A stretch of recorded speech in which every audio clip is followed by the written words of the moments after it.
हम बनी सासाराम देखिए जा 1 बज गई बा नाश्ता मिलल बा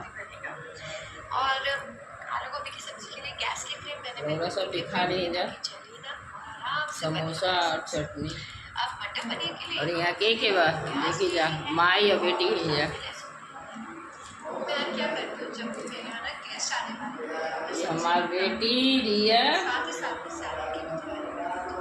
जैसे भी मैं प्याज कट हम हैं प्याज कट कर जितनी भी बची छोटी छोटी प्याज होती है उससे मैं समोसा एकदम गरम गरम बा माई बेटी समोसा का मजा लेते हैं जा मसाले के लिए अच्छे बड़े प्याज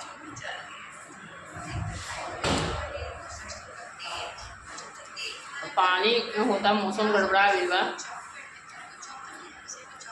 इसलिए अभी शूटिंग रुकल बा।